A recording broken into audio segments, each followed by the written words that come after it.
Welcome to MS media. ఈరోజు Gonepadu MPP స్కూల్లో ఉన్నాము. ఇక్కడ హెచ్ఎం గారితో కొన్ని విషయాలు మాట్లాడదాం. నమస్తే సార్, చెప్పండి సార్, మీ స్కూల్ గురించి ఇంట్రడక్షన్ మరి ఇన్ఫ్రాస్ట్రక్చర్ గురించి చెప్పగలుగుతారా? నమస్తే అండి, నా పేరు మారేడు రవిశంకర్. నేను ఎంపీపీ స్కూల్ గోనెపాడు ప్రధాన ఉపాధ్యాయులుగా పనిచేస్తున్నాను. ఒక ముఖ్యమైన విషయం ఏంటంటే, నేను ఈ స్కూల్ పూర్వ విద్యార్థిని. నేను ఇదే ఊళ్ళో పుట్టి ఇక్కడే 5వ తరగతి వరకు చదువుకున్నాను. కావాలని నేను ఈ స్కూల్ని మొన్న జరిగిన బదిలీలో తీసుకోవడం జరిగింది. నేను వచ్చే టైంకి ఈ స్కూల్లో పిల్లలు 16 మంది ఉండేవాళ్ళు. అందులో 5వ తరగతి 3 పిల్లలు వెళ్ళిపోయారు.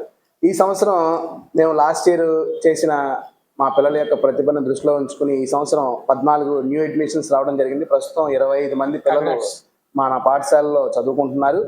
ఈ సంవత్సరం ఈ పాఠశాల ఏంటంటే, గతంలో నాడు నేడులో సెలెక్ట్ కాగలేదు. కావున నేనే నా ఇక్కడ ఉండే చదివిన పూర్వ విద్యార్థులు, నా బాల్యమిత్రుల సహకారంతో సుమారు 2 లక్షల రూపాయలు వెచ్చించి ఇక్కడ అన్ని సదుపాయాలు తీసుకురావడం జరిగింది. అలాగే మన గౌరవ మండల విద్యాశాఖ వారి ద్వారా వివిధ పాఠశాలల నుంచి బెంచీల్ని, అలాగే ఒక స్మార్ట్ టీవీని కూడా ఇక్కడికి తీసుకురావడం, గ్రీన్ చాక్ బోర్డ్స్ని తీసుకురావడం జరిగింది. ఇక్కడ బోధన అంతా కూడా పూర్తిగా ఆంగ్ల మాధ్యమంలోనే నడుస్తోంది. చెప్పండి సార్, మీ స్కూల్లో మిడ్ డే మీల్స్ పౌష్టికాహారం పిల్లలకి న్యూట్రిషన్ ఫుడ్ అందుతుందా? చాలా రుచికరమైన మధ్యాహ్న భోజన పథకాన్ని మేము ఇక్కడ పిల్లలకి అందించడం జరుగుతుంది.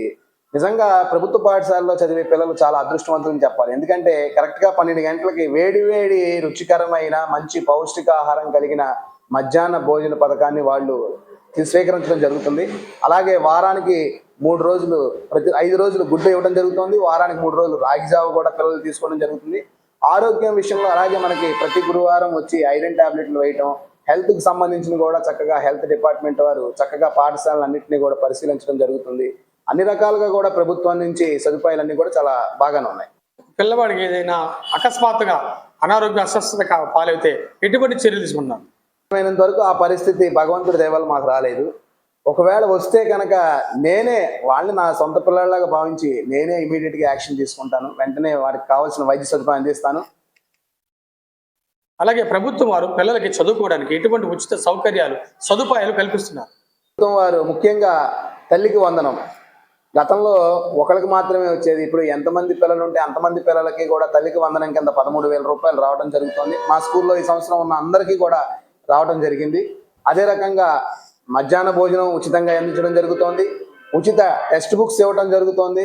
అదే రకంగా ఫ్రీ యూనిఫాము, బెల్ట్, షూస్ అన్నీ కూడా, అంటే ఒక పిల్లవాడికి చదువుకోవడానికి కావాల్సిన మినిమం నీడ్స్ ఏమైతే ఉన్నాయో అన్నీ కూడా ₹1 ఖర్చు పెట్టకుండానే మంచి గుణాత్మకమైన విద్యని మన ప్రభుత్వ పాఠశాలలో ఈరోజు బడుగు బలహీన వర్గాల పిల్లలందరూ కూడా చక్కగా నాణ్యమైన ఆంగ్ల బోధనని మన పాఠశాలలో పిల్లలు పొందగలుగుతున్నారండి.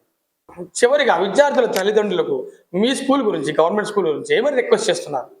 ఊరి పిల్లలందరూ మన బడిలోనే చదవాలనేది ఇది నా యొక్క కాన్సెప్ట్ అండి. ఎక్కడ పనిచేసినా కానీ, గతంలో పనిచేసిన స్కూల్లో కానీ ఎక్కడైనా కానీ మన ఊరి పిల్లలందరూ కూడా ₹1 ఖర్చు లేకుండా నాణ్యమైన, ఉచితమైన, మీరు కోరుకునే ఆంగ్ల బోధన విధానం మన ఊళ్ళోనే జరుగుతుంది. కాబట్టి సాధ్యమైనంత వరకు మీరు ప్రైవేటు పాఠశాలలకి వెళ్ళకుండా 5వ తరగతి వరకు ఒత్తిడి లేని గుణాత్మక విద్యని మన ఊరిలోనే మీరంతా పొందాలని కోరుకుంటున్నాను. ఈ సందర్భంగా మీకు ఇంకోటి కూడా తెలియజేస్తున్నాను. నేను వారంలో కనీసం 3-4 రోజులు ప్రతిరోజు సాయంత్రం ప్రతి పిల్లవాడి ఇంటికి కూడా వెళ్ళి వాళ్ళ యొక్క ప్రగతిని వాళ్ళ తల్లిదండ్రులకి సవివరంగా వివరిస్తాను సార్.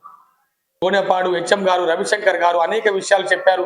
గవర్నమెంట్ స్కూల్స్లో అది మీకోసం డిజైన్ చేసింది, మీరు ఎందుకని ఉపయోగించుకోవట్లేదని బాధపడుతున్నారు. ఎందుకంటే గవర్నమెంట్ స్కూల్స్లో వెల్ క్వాలిఫైడ్ టీచర్స్, మరి న్యూట్రిషన్ ఫుడ్, హెల్త్ పరంగా చర్యలు, ప్రభుత్వంతో మరి సహకారాలు ఇన్ని జరుగుతుండగా మీరు ప్రైవేట్ స్కూల్స్కి ఎందుకు వెళ్తున్నారు అని ఆయన వాపోతున్నారు.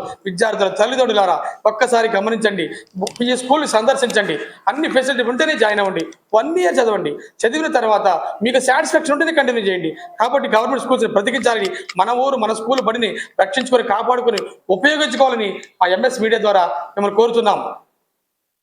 ఈ స్కూల్ని ఎంతగా రన్ చేస్తూ, ఎంత క్రమశిక్షణగా, ఎంత డిసిప్లిన్గా నాణ్యమైన విద్యను అందిస్తున్నటువంటి మన విజనరీ హెచ్ఎం గారికి, మన లెజెండరీ హెచ్ఎం గారికి congratulations sir. Heartly welcome. MS media, ప్రతి చోట ప్రజల మాట.